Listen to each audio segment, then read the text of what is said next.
អាវុធមួយអាចបាញ់រ៉ុកែតរាប់សិបគ្រាប់ក្នុងប៉ុន្មានវិនាទីហើយវាយឆ្ងាយជាង100គីឡូម៉ែត្រតើមួយណាខ្លាំងជាងគេ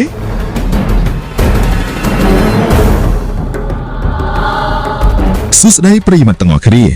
សូមស្វាគមន៍មកកាន់ Channel ចំណេះដឹងប្រចាំថ្ងៃរបស់ Admin ហើយថ្ងៃនេះផងដែរ Admin នឹងលើកយកចំណេះដឹងខ្លីៗមកជម្រាបជូនដូចតទៅឥឡូវនេះយើងនឹងមកស្គាល់អំពីអាវុធដែលស្រដៀងនឹង PHL-03 ហើយរយៈចម្ងាយបាញ់របស់វាបានឆ្ងាយលើសពី100គីឡូម៉ែត្រដោយចាប់ផ្ដើមពីលេខ10ដល់លេខ6មុនគេដោយចែកជា2ភាគសម្រាប់ Top 10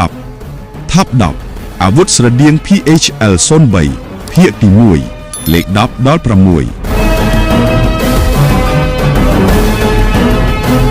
លេខ10 BM21 BM21 អាចបាញ់បាន40គ្រាប់ក្នុងពេលខ្លី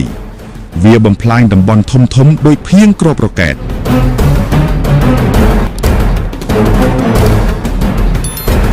លេខ9 LAR 160 LAR 160មានភាពចល័តលឿននិងប្រើបានយ៉ាងងាយវាអាចបាញ់គ្រាប់រ៉ុកែតបានយ៉ាងមានប្រសិទ្ធភាព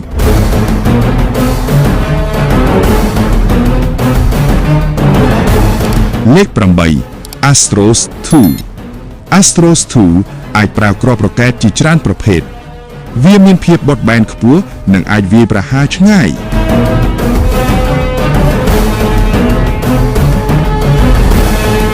លេខ7 Pinaka បាញ់បានលឿននិងមានភាពត្រឹមត្រូវខ្ពស់វាត្រូវបានប្រើក្នុងសង្គ្រាមសម័យថ្មី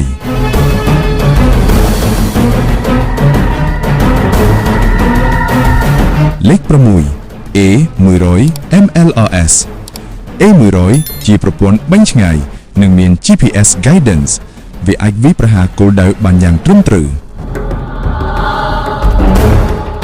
នេះគ្រាន់តែជាលេខ10ដល់6ប៉ុណ្ណោះ